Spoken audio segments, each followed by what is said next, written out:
don't talk about grief in leadership circles. We talk about strategy.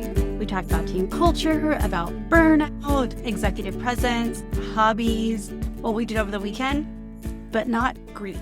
And yet, grief is one of those most powerful forces shaping how we lead and how we show up, even when you don't know it's there.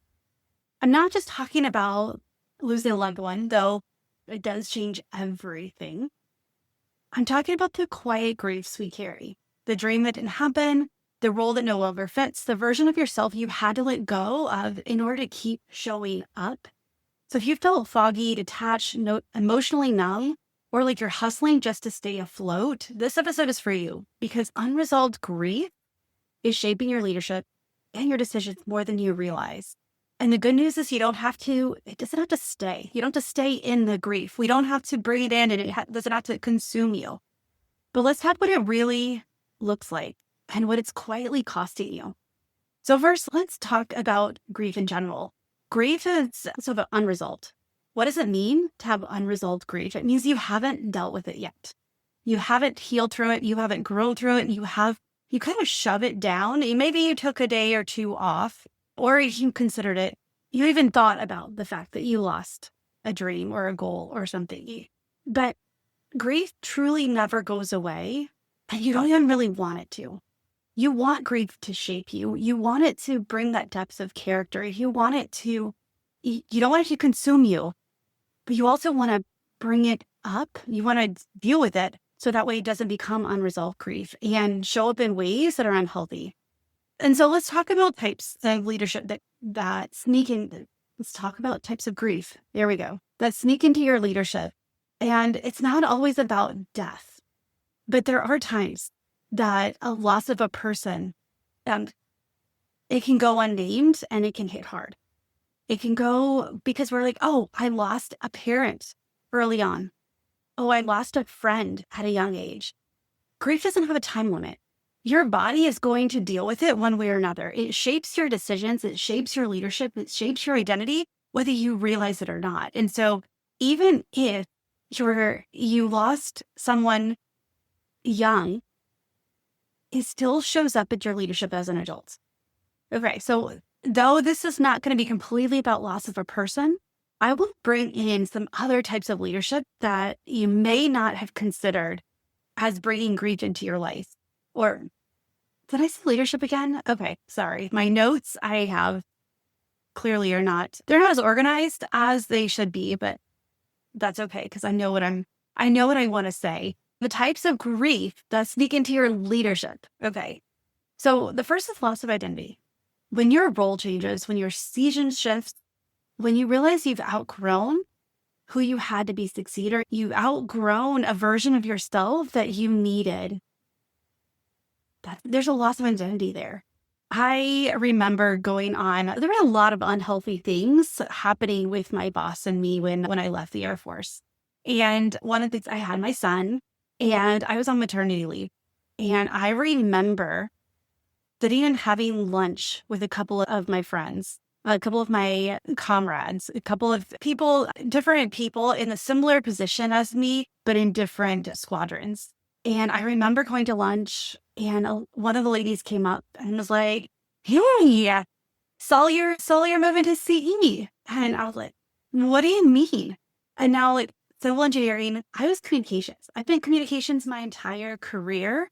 I live, breathe, and sleep communications. I did multiple things. I was a flight commander in communications.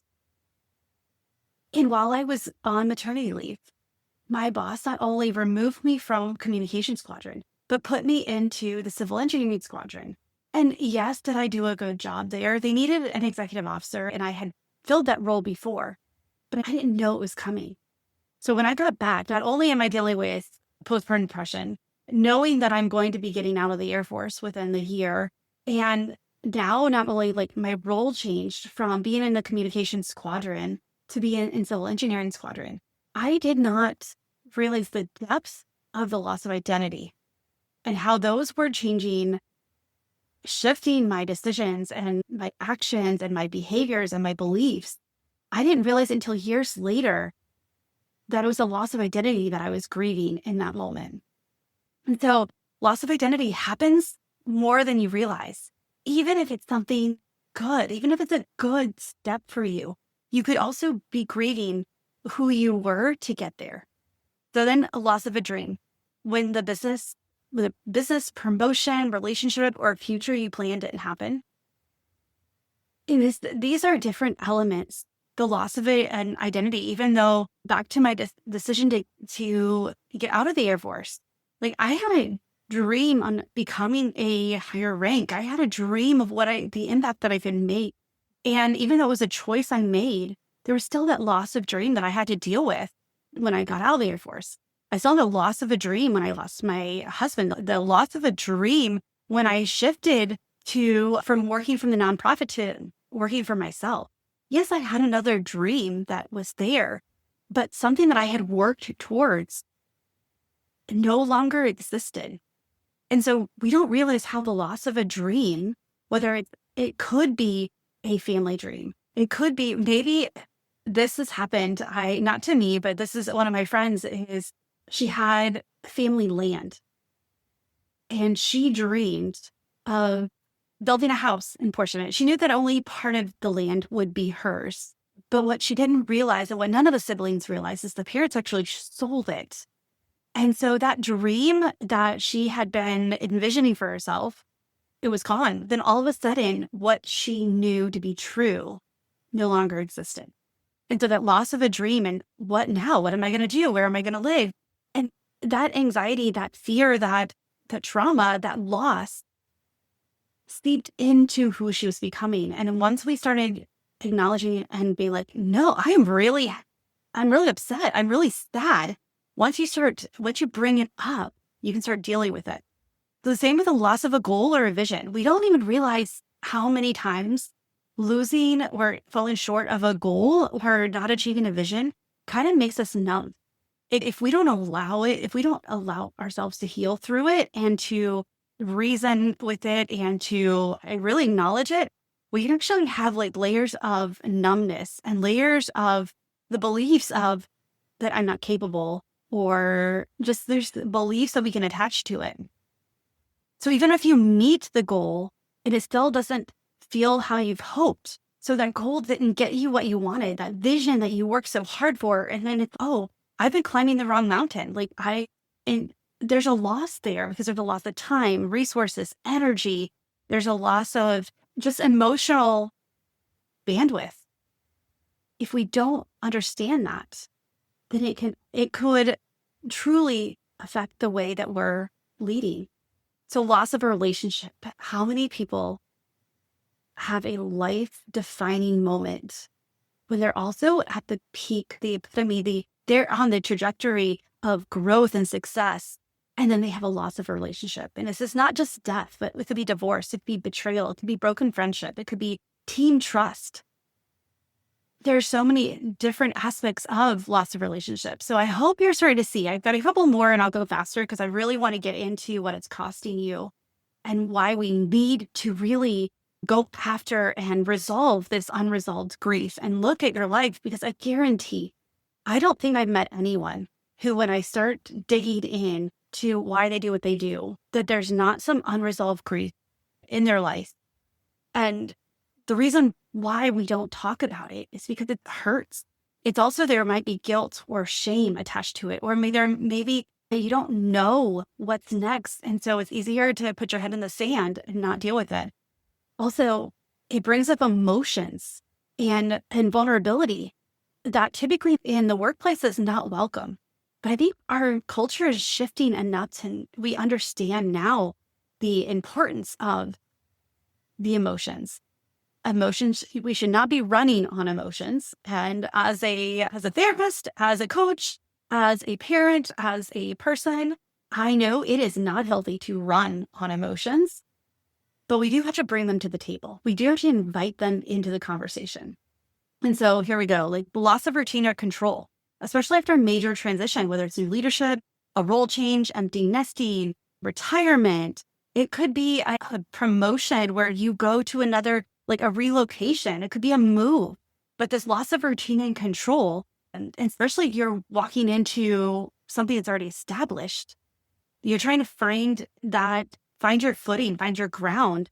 And you may have that loss of routine that really did help and that projected and moved you in the way that you really knew how to lead. A loss of confidence, slow erosion from criticism, burnout, or high pressure seasons.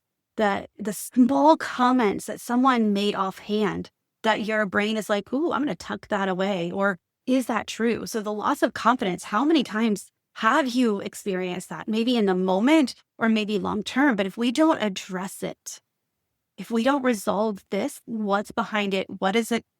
What part is it playing in your decisions, in your leadership, in your actions, in your behaviors, in your beliefs? It's going to just build over time and become more and more costly. And so then loss of meaning or motivation. I'm doing all the right things, but why does it feel so empty? Or why do the things that I used to do that really motivated me don't even bring me to action now? So that loss of meaning and motivation really is costing you. Let's see, loss of a team or role, layoffs, restructures, being moved or sidelined in an organization. I had a client who that was what's prompted her to come and work with me. Is she was on the path for this VP position. She deserved it. She earned it. She knew it. She was part of that industry for her entire career. And instead of her getting the role, they brought in somebody who had never even worked in this industry before. And they asked her to train them. And so that loss of that team, that role, that position, that went into the goal, the dream, the relationship, the loss of routine and control, like loss of confidence, that played into a lot of different decisions. And when we started digging into what it meant for her and how do we look at it, how do we find the opportunities within it, and what do you want from it, we were able to start growing through it instead of allowing it just to feed the insecurities that were there. Loss of safety or stability after crisis or trauma, or even a subtle leadership betrayal, even after a leadership shift, but that leadership betrayal or a friend betrayal or a spouse partner betrayal, like it doesn't have to be in this giant thing. It could just be a subtle and just something that knocks you off kilter, and that stability that you once depended on is no longer there. And then the most invisible but powerful one, when you no longer recognize yourself, when you lose yourself in your actions, in your behaviors, in your work, in your day-to-day, and this loss of self costs you more than you realize. Okay, so we're going to shift. So these are just some of the ways, some of the losses. My point in diving into this so deeply is I want you to see that we need to broaden our definition, because though it may, like you may have been like, oh, I've experienced a couple of these. And again, it doesn't always have to be a bad thing. It could also be a promotion, but there's still a loss of self in there. There's still a loss of control or routine in there, because all of a sudden you have a new role. There's still a loss of a dream of, oh, I thought I was going to go in this direction, but I have a brand new opportunity. It doesn't mean there aren't beliefs in there. It doesn't mean there's not a loss that you get to just explore. It doesn't also mean that it's secretly controlling you, but it might just be a little nagging like pull that gets stronger and stronger. And as you add more levels of loss and more types of loss, it gets deeper and you may lose yourself in the process. And so let's talk about 5 ways unresolved grief is really costing your leadership. So this is where allowing, like, I don't bring work home or homework or work to home. There we go. The thing is, we are one person. We may be good at compartmentalizing, but there's areas of our life that we cannot compartmentalize. There's areas of our life and our feelings, it's a circle. And we may have some brackets or spokes, if we look, wheel spokes, but in that center, we are who we are. We have our core identity. We have our core motivations. We have our core beliefs. We have our core desires and our core avoidances. This is the heart of us. And unresolved grief starts to break at that inner circle. When we allow it to put a cover layer over it first, like a little protective layer over ourselves. And if you have experience grief and you start to put that armor around you for protection. But if you don't start removing that armor, it costs you a lot. It costs you growth and joy and happiness. And the same way, if we don't start to resolve this grief that we have, it's going to cost your leadership. So you make decisions from self-protection, not strategy. When grief is unprocessed, it activates survival mode. You hesitate, you over-control, you withdraw, not because of the data, but because of the fear or the unhealed hurt, because of the insecurities, because of that little nagging, that little pull of what if, or what I knew to be true is no longer valid.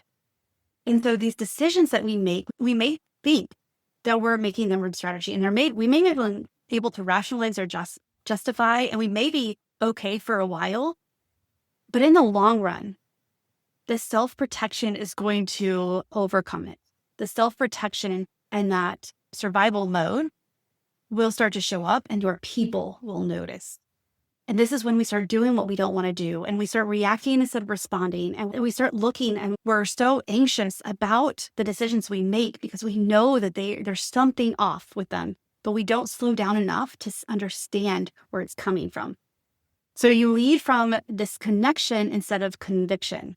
So unresolved grief creates emotional fog. It numbs your purpose and voice, making you unclear, reactive, or disconnected from your own leadership identity and your own identity itself. I can't harp on this enough. I can't share this enough that in this, again, the circle, but we have our inner core. That unresolved grief creates a fog, a protection, a layer around this, that it removes the bridge of our decisions. It stops where our purpose and our voice are talking. It removes that clarity. Now, if you ever, like in the bathroom, when you are getting out of the shower and you know that you're there, let's face it, you know that you're standing there, but you can't see it or it's distorted.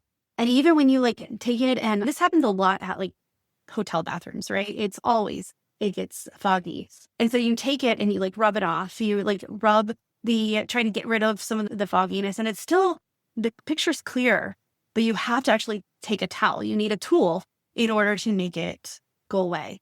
You need to remove the fog, the condensation that's causing it. And so when you lead from disconnection instead of conviction, it's like you're just using your hand to make it better, but you don't have the tools to remove it completely. And so you're disconnected instead of convicted. So here's one that happens a lot. You overfunction to avoid feeling. Grief says slow down, but hustle says just do more. So you overwork, overgive, overperform, and you wonder why you're exhausted and still unfulfilled. You overfunction, trying to cover, trying to make it so people don't see. I remember, so when I was in the Air Force, I lost my mom. And this was not a healthy way to grieve. I am not proud of it. And it's one that it did weigh on me for a while. And I went to her funeral, and I went and I came back and I took one day off. One day, one 24-hour period. And then I went back to work. And then I know that I was overfunctioning. I was trying to prove that I can push through.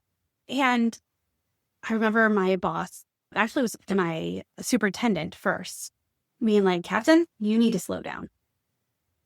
You need to trust us and know that we've got you, but you're gonna need to heal, and you're gonna have to stop because you're stressing us all out. I was overfunctioning to avoid the feelings because working is way easier for me than feeling. This is something that I didn't really dive into grief until after I lost my husband. And then I had no choice but to. But then I also had the loss of my mom that I dealt with, the loss of a babysitter when I was younger. Your body keeps score. The grief doesn't go away. But also with that, there's layers of it. The loss of identity, the loss of, I no longer had a mom, so I wasn't a daughter to my mom anymore. I had my dad, and he's still very active and alive and involved. But there's something different when you lose your mom. And so that overfunctioning to avoid the feelings, how often do you just keep pushing through when really you need to take a step back? Number 4, you unintentionally limit others. This happens so often in grief or in leadership. This happens so often because you haven't processed your own loss. You may struggle to hold space for others' vulnerability, their conflict, their transformation, their results. It can leak into your team culture and relationships because while you're trying to overfunction to avoid feelings, you have now made it the status quo. You have made this as the standard operating procedures in your work that now, because you haven't held space for yourself, that it's now not good and it's not allowed to be vulnerable, to show conflict, to grow, to slow down. The others are going to be limited because they can only grow to the level you as the leader allow them to. And when they get to that level, this is when good people leave because they know that there's more. They know that and it's not that you have to be grown the same ways as them, but you do have to stop limiting their growth. And when you haven't processed your own loss, you may struggle and you may put unavoidable, what word am I thinking about? Unnecessary, probably can't think of the word. Anyway, these expectations on others that are ridiculous, that are not available, that are not growth mindset, but are fixed mindset and may actually leak into the team culture and relationships. It may become the silent through line that we do our work, but we're not human in this environment. We're just doers. We're not beers. And so when you don't address your unresolved grief, you're actually unintentionally limiting others as well. Because they do look to you for guidance. They look to you for boundaries. They look to you for what is possible. And so number 5, you miss the clarity of what's actually next. When you skip the grief, you skip the wisdom inside it. It's a stupid game that people are like, oh, if you had to do it over, would you have done it? And we don't have do-overs because even if we had this is not Groundhog's Day. We don't, which I just got to explain to my daughter. She's like, I keep saying it's Groundhog's Day. What is this? I was like, oh, that's right. I failed as a mother. I haven't showed you the movie. And then, of course, there's lots of movies that are similar to that. So she's like, oh, I didn't know why it's called Groundhog's Day, though. But when you skip grief, you skip the wisdom inside. I would not give up the depth of character, the depth of understanding, the depth of compassion, the depth of the wisdom that I got through grief. I know that I'm a better person. I'm more giving, more relational. I'm more vulnerable. I think that you can only experience the highs as deep as you're willing to go low. And when you have grief, it allows you to break that barrier and go a little deeper. And so I wouldn't want to miss out on what I learned through grief. Was it hard? Oh my gosh, understatement of the year, of the decade. Is it something that gets easier over time? I don't even think that's the right way of discussing, of bringing it up. It processes faster over time. It doesn't go as high or as deep at times. But without this wisdom, you risk building something next that still isn't aligned. When I first stepped out of therapy and stepped away from a nonprofit I was working for, I became and worked as a coach for a financial company.